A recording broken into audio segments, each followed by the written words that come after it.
Well, one of the things I wanted to ask you about, you were talking about how you did a lot of reading and research to work on your craft. So I wanted to know, was that only like professionally, or did you also have some like personal development type reading that you did? Um, I think my reading is a lot different Okay. um, in regards to like whatever, we call it going down a rabbit hole. So Okay. like whatever I'm interested in. So for instance, it's kind of like, oh, um, uh, Marcos is a franchise. Okay, from the moment I'm thinking that this is something I want to do, Hmm. in the next 24 to 48 hours, the amount of information that I have consumed is probably more than people do. You know what I mean? Like, Yeah. it depends on what, I do. I read books from Dennis Kimbrough. He's one, a guy that I like to follow. Hmm. Um, but more specifically, it really depends on what I'm looking What you're at, what I'm focusing on. interested in, right? When I was building a house, man, I want to know how the process works, what Yeah. comes next, what goes into it, so that when I'm talking to these contractors, I'm very educated Hmm. into, what I'm speaking about. Right. Or if I'm having a meeting with my staff, right? So I do it in spurts, but Yeah. when I go there, I'm talking about I probably start at 7 p.m. and don't lift my head up until 6 a.m., 7 a.m. until my eyes are, Right. you know. And so that's pretty much it. It really depends on. I like to be educated on what I'm talking about. You know what I Hmm. mean? I don't like to be loud and wrong, or you know what I Right. mean. Yeah, and obviously, if I don't know, I'm like, yo, I don't know, but let me go find out, and I'll Yeah. go do some research Hmm. uh, uh, to find out. So uh, I do inspirational reading here and there, but I more read on what I'm specifically interested in at that particular time. Right. Uh, Whether it's a specific business or a venture Hmm. or something that here in recent days, the PPP loan, all the government loans and Yeah. uh, SBA forgiveness. I'm trying to figure out how does this work and so on and so forth. And I'm Mhm. reading articles, reading about business, so that I'm able to make more educated decisions based on those things. Got it. Yeah. And the other question I wanted to ask you was about your relationship with your wife, and in the sense that her being a partner and helping you even to just build where you are today as a man, and in terms of your business as well. So yeah. So we have a different relationship. Me and her were friends, right? And so, if you kind of look back at it, a lot of people are like, no, y'all were dating. No, that was my home girl. I knew all her boyfriends. She knew all my Hmm. girl friends that I was dating, things like Hmm. that. We were friends, right? And so, um, a lot of people can't be around. You got to think like we live together, then we work together, Hmm. right? And then we're Right. friends and we go out together and Right. we date, then we raise children together. Right. So the amount of time, so like this pandemic and being around my spouse, it's not unnormal for me. It's Mhm. very, it's, we're at the office for the first, because she wasn't involved. She's my business partner in every single business that I have. But prior to 2014, she wasn't, right. I had to get with somebody that I trust, Mhm. and Mhm. so and she was in more in the corporate field. She wasn't as an entrepreneur, you know what I mean. So I had to bring her on this side to kind of let her understand the risk, and she's not a typical risk taker. That support is more than emotional support. She put kind of like legs on her support. Mhm. When I was trying to open up the business, the original one in 2007, we were just friends. Mhm. And anybody know my wife, she's extremely cheap. Like Mhm. I'm the one that spent money. She's the one to save. She's extremely cheap. She's the type that if y'all out, she say, hey, if you ask, can I borrow $5? Next week she's just saying like, yo, where's my $5? She's that type, right? And so when we was opening up, I had this big hurdle where we had to show that we had 3 months of revenue, which came, I think at the time, to like 30,000. Mm-hmm. Where am I get $30,000 from? Like, you know what I mean? Like, where am I gonna get it? And I'm okay. How am I gonna show it? I don't have a house to mortgage. My parents don't have it, so on and so forth. And she always had excellent credit. Mm-hmm. You know, that's a whole story. I always joke, she don't know about the credit struggles and, you know, being, she's always had, she the type that had the $15,000 credit in college when we had the little $500. And so she always had good credit. So she was like, you know, if, you know, I'll take out a loan for you, you know, and we're friends, right? That's deep. And I think at that point, God started revealing, because she wasn't my type. Mm-hmm. And I'm not her type, you know what I mean? And so God started peeling back the layers, and I'm starting thinking like, you know, I never looked at it that way, but I'm like, you know, maybe, you know, I need somebody that's gonna roll with me. Mm-hmm. The other story is, and this story always gives me goosebumps every time I tell it. During this time, I was extremely, like, I'm focused on opening this business, extremely broke. Like, I don't, you know, I got enough to pay my little $300 half of my mortgage, my rent, and a little food. That's about it. So she was like, yo, you know, my friend's having a birthday party. Right. You know, could you come out with me? You know, and I'm like, cool, but we're going to Applebee's, right? Right. I was like, I ain't got no Applebee's money, you know what I mean? So on and so forth, like that. So we sitting at the table in like this family style, you know. And so we ordering, and I'm kind of like, and she was like, you know, don't worry, I got you, right? Mm-hmm. Some girls and some women will kind of be like, oh no, I got you, Mm-hmm. So, but she like, you know, we kind of discussed that before. Mm-hmm. So when the bill came, she opened up her wallet, took a credit card, reached under the table, hit my leg, and gave me the credit card so I could pay for my own meal. Now, as a man, like, your pride, you know what I mean? You don't want to be taken care of, right? Mm-hmm. And so she paid with a different card, and she let me pay for mine as if I was paying for my own meal. Mm-hmm. So that right there is kind of like, oh my God, like she cared about my pride. Right. You know what I mean? Like, I ain't trying to embarrass you. I'm not trying to say like, you know, he ain't got it. Like, you know, some girls were like, oh no, give me that, I got you. You know what I mean? Like, it was none of that. She didn't need no credit. She just wanted, you know. And so, you know, as I started putting the pieces together, like, wow, she's gonna give me this $30,000 loan. You know, she's not embarrassing me. You know what I mean? Because I don't have anything. You know, every time I made an accomplishment or a goal getting closer to open this business, her and my other best friend, they were the first two I called. Like, yo, she was like, yo, that's what's up, this and the other. And when I finally got open, you know, I remember crying at our dinner and telling her, like, you know, going through, like, I appreciate my family, my sister, older sister, she had a huge impact.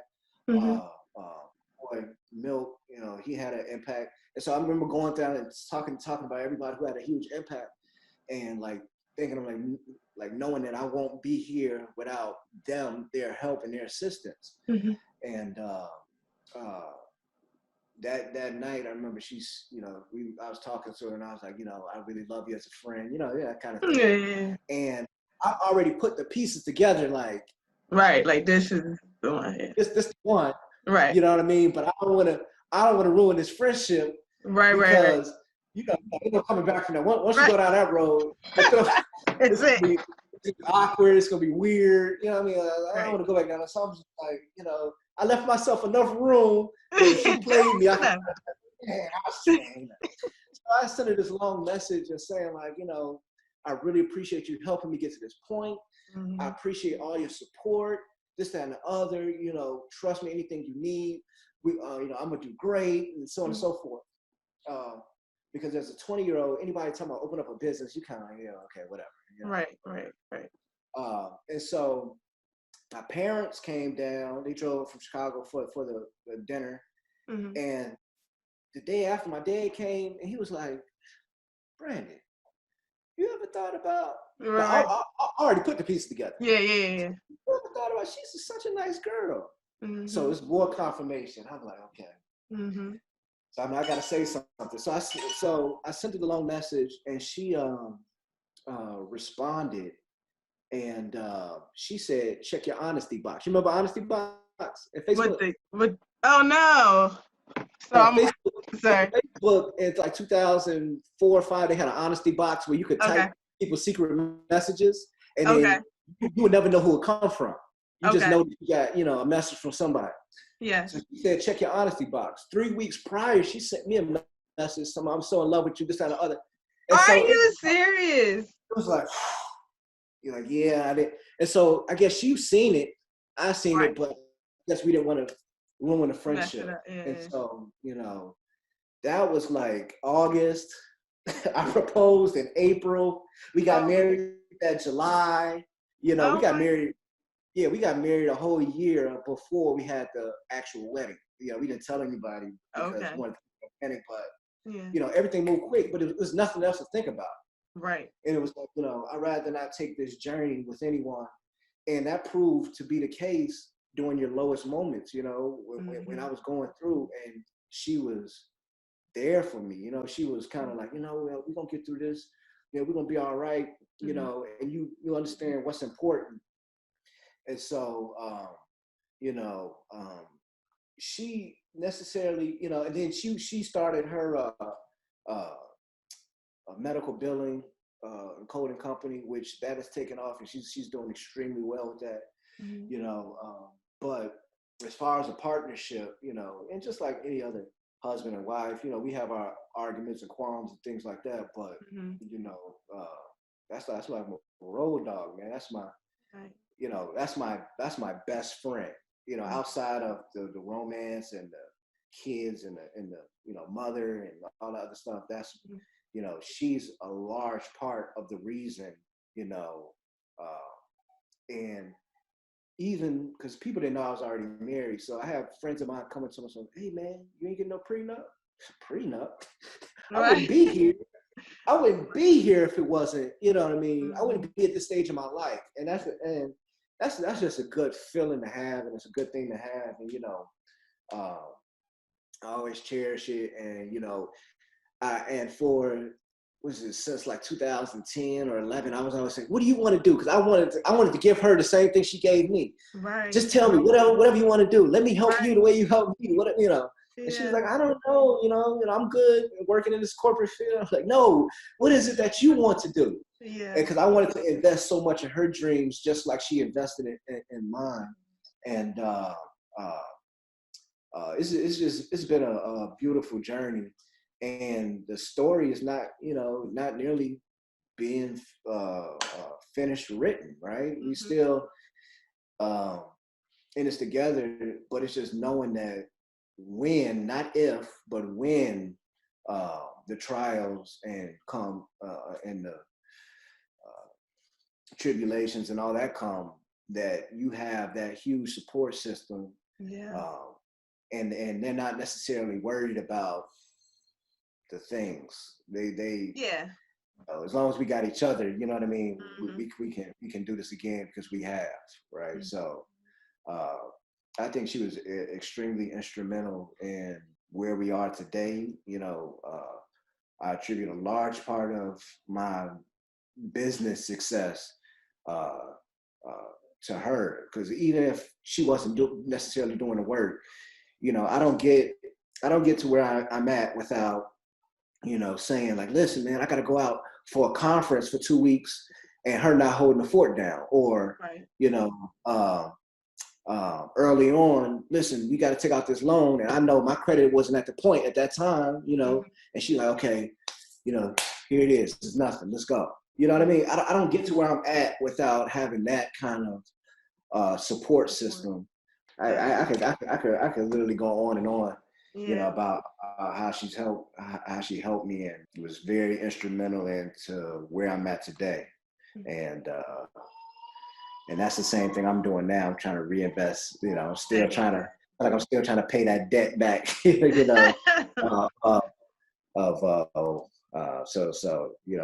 have anything she want, man.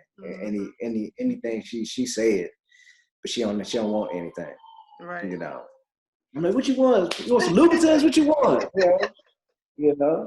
Everything she had is expensive because I bought it for her, but she's just even kill, man.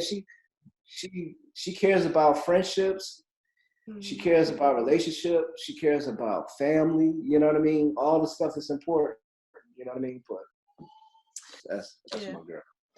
That's amazing to hear, and it's especially encouraging to hear that from as a young person and as a person of color as well, because you see some negative images sometimes, when it comes to relationships in our community sometimes. So it's good to see a positive one, and for the right reasons. Yeah. I mean, and it's easier. It's easier to build when you got somebody, to build with. Yeah. And you have, it's always that why. Why are you doing this? Well, why are you, And she always asked me, she said, when is enough? I'm like, yo, as an entrepreneur, you never think it's enough. Yes. Entrepreneur, she's like, yo, we're good. We're financially good. Like, no, it's never enough. You know what I'm saying? Right. Me and Damien always joke about that. Like, man, it's never enough. Do it for the fun. I love to build. You know what I mean? I love to plant the seed and see it flourish. Like that does something, for my soul. You know what I mean? When you start a business, that's the most fun time. It's not when you start making the money. Right. It's when you have this thought and you can turn this thought into and actually walk into it like, wow, we actually did this. All right, now what's next? And so I've always had that, that mentality, Right. and I think she understands that, but it's much easier when you have somebody in your corner and you can build something with, and build kind of legacy to leave, to pass on to generations. And hopefully, your kids, they don't they don't destroy it. They kind of they up the ante and take it to the next, take it to the next level. Right. Yeah. So the last thing I want to just ask you is, if you were to give a piece of advice or an encouraging word for an entrepreneur or just someone who is wanting to follow their dream, what could you tell them would be the best thing that they could do or think about? I think it's just to take the first step. A lot of the times we get in our own way. We overcomplicate things, right? We got to have the whole master plan drawn out. Okay, you got to tackle. I'm the kind of guy, I built the plane in the air. Yeah. All right, let's get in the sky. Okay. Now we got to stay afloat. Now what do we need to do? You know what I mean? Yeah. Like, start. You have to start. You know what I mean? And I have to tell that's myself the same thing about weight loss. That's something I struggle with, for years. Like, all right, well, I got to be in the right mindset. As an entrepreneur, I had to apply the same principles. Like, I just got to start. You get out there and just go walk it. You might not be doing it the right way. If you start, you'll figure it out. Because nobody really, and I've been in some boardrooms, and I've been, Fortune 500 companies, talking to different people. And you realize, like, because you always have this perception that people are smarter than what they really are, right? And I get around people and I'm like, you got to be kidding me. This is how you run your business? Right. Like, y'all haven't figured out either. Y'all haven't figured, you know what I'm saying? And but you think from the outside, it looks like, okay, they got the nice suit and tie and, they're saying the right things.